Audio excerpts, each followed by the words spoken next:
Perkenalkan, nama saya Dr. Virgin Karundeng, dokter yang baru saja dilantik dan diikrarkan dalam sumpah pada bulan Februari yang lalu.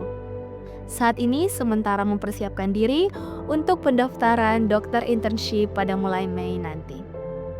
Saya sungguh bersyukur untuk kesempatan bersaksi yang diberikan.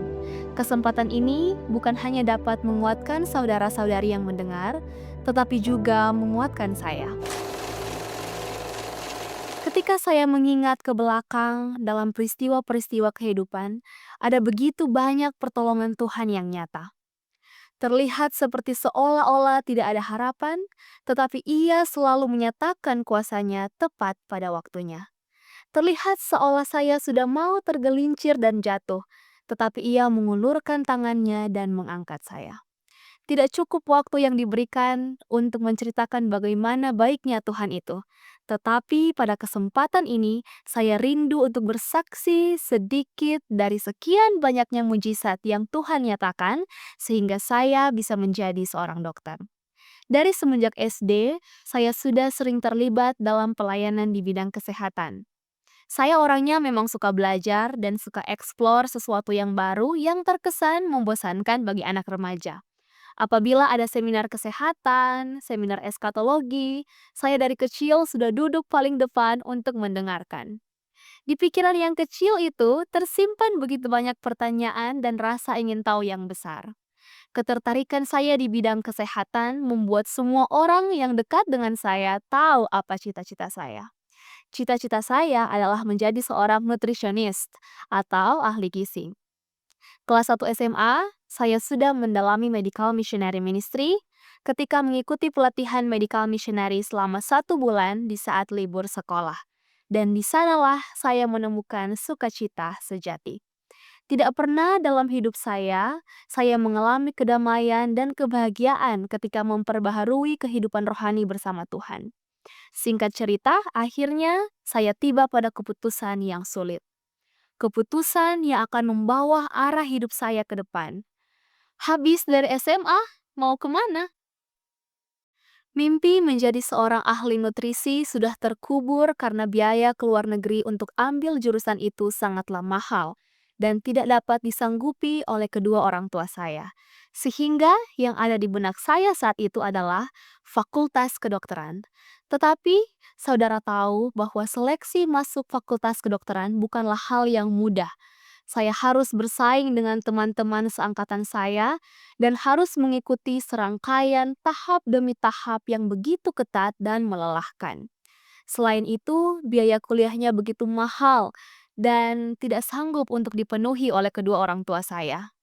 Mempertimbangkan kedua hal ini, saya mencoba untuk mencari jalan pintas tanpa berdoa. Selain menjadi dokter, saya punya plan B-nya yang cocok dengan minat dan bakat saya, yaitu ilmu komunikasi. Saya coba mendaftarkan diri ke beberapa universitas swasta, mengikuti tes, dan coba untuk apply beasiswa. Tetapi sepulang saya di rumah dan dengan gembira mau menceritakan kepada orang tua bahwa saya sudah diterima dan diberikan beasiswa di salah satu universitas swasta, bukannya disambut baik, saya malah dimarahi. Karena ada banyak yang akan dikorbankan untuk berkuliah di luar kota. Dan lagi-lagi masalah biaya menghalangi saya untuk pergi. Kemarahan saya memuncak di malam itu. Saya merasa Tuhan tidak adil. Saya merasa saya tidak pantas untuk menerima cobaan ini. Saya bukanlah orang yang malas. Saya sangat rajin belajar dan tekun, tetapi kenapa sulit sekali untuk masuk perguruan tinggi yang menjadi impian saya? Hanya karena orang tua saya tidak punya uang. Begitu banyak mimpi yang harus saya kubur karena mengingat kondisi ekonomi keluarga kami. Akhirnya terjadi pertengkaran hebat antara saya dan orang tua. Dan nasihat untuk berdoa saya abaikan. Sampai satu kalimat yang mengubah hidup saya terucap di tengah-tengah luapan amarah itu. Ketika ibu saya menasihati saya untuk berdoa, saya justru menjawab, "Apa gunanya berdoa kalau tidak ada koneksi?" Sudah dibilang universitas yang menawarkan saya beasiswa ini punya banyak koneksi dengan perusahaan dalam negeri, sehingga peluang untuk bekerja di perusahaan ternama di Indonesia sangat besar. Di saat saya berucap hal tersebut, ada sesuatu dalam hati saya yang tidak nyaman. Saya yakin Roh Kudus sementara bekerja saat itu. Saya terdiam dan dengan air mata yang mengalir deras untuk pertama kalinya di hari itu, saya berdoa. Saya memohon ampun kepada Tuhan atas perkataan ragu yang saya ucapkan dan meminta Tuhan untuk bertindak. Jika Tuhan memang menghendaki saya untuk menjadi seorang dokter, maka Tuhan akan membukakan jalannya. Setelah saya berdoa, ada ketenangan yang tak terucap yang saya rasakan. Pertentangan di hati saya seakan hilang. Dan meskipun saya belum menerima jawaban doa, kedamaian sudah saya rasakan. Singkat cerita, saya terus membawa pergumulan ini dalam doa. Setiap hari sebelum fajar merekah, saya selalu berdoa kepada Tuhan dan meminta kepadanya dua hal. Jika Tuhan memang menghendaki saya menjadi seorang dokter, maka Ia akan mengabulkan dua permintaan saya. Yang pertama, saya akan lulus Fakultas Kedokteran dengan jalur undangan. Dan yang kedua, Tuhan akan membuka jalan untuk biaya perkuliahan saya. Dalam doa saya bernasar, jika saya lulus Fakultas Kedokteran, saya akan menjadi seorang dokter misionaris. Singkat cerita, dengan pertolongan Tuhan, saya akhirnya lulus di Fakultas Kedokteran sebagai satu-satunya yang lulus jalur undangan di angkatan saya. Puji Tuhan, Tuhan menjawab doa. Namun, masih ada pergumulan yang kedua. Jika saya lulus, Tuhan yang akan membukakan jalan untuk biaya perkuliahan saya. Hari demi hari saya berdoa mengenai hal ini, dan tiba di suatu saat, saya mendengar dengan jelas Tuhan berkata dalam doa saya, doa di waktu pagi. Tuhan berkata, I will provide. Ketika saya mendengar itu, saya yakin itu adalah suara Tuhan. Dan meskipun saya belum melihat, saya sudah percaya bahwa Ia akan menyediakan segala keperluan saya. Dan saudara tahu, dari sejak saya masuk Fakultas Kedokteran sampai lulus menjadi dokter, saya tidak membayar uang kuliah karena saya mendapatkan beasiswa bidik misi.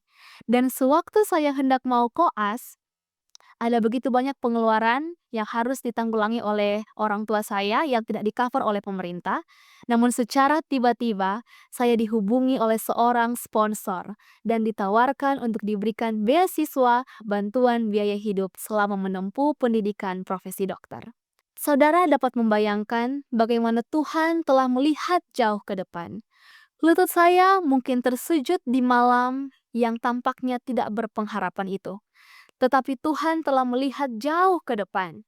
Ia telah melihat bahwa pada tanggal 25 Februari 2026, saya akan dilantik menjadi seorang dokter. Puji Tuhan, puji Tuhan. Saudaraku, pernahkah Anda berada di titik di mana Anda ragu, kecewa, dan memilih pilihan hidup tanpa berdoa? Anda tidaklah sendirian. Saya juga pernah berada di posisi Anda. Tetapi ada satu hal yang harus Anda ketahui, bahwa Tuhan selalu bekerja melalui Roh-Nya untuk menyadarkan kita berpaling dari pilihan-pilihan yang salah. Tuhan juga telah berjanji bahwa rancangannya adalah rancangan damai sejahtera. Satu ayat yang rindu saya bagikan bagi saudara yang menjadi ayat favorit saya. Dalam Roma 8 ayat 28. Kita tahu sekarang bahwa Allah turut bekerja dalam segala sesuatu untuk mendatangkan kebaikan bagi mereka yang mengasihi Dia, yaitu bagi mereka yang terpanggil sesuai dengan rencana Allah. Sudahkah Anda terpanggil dalam rencana yang Allah telah siapkan bagi Anda?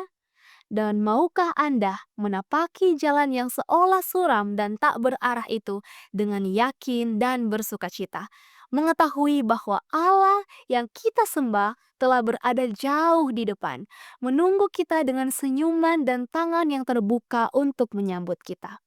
Di saat yang kita lihat hanyalah awan kelabu, Allah telah melihat pelangi yang indah terukir untuk masa depan kita.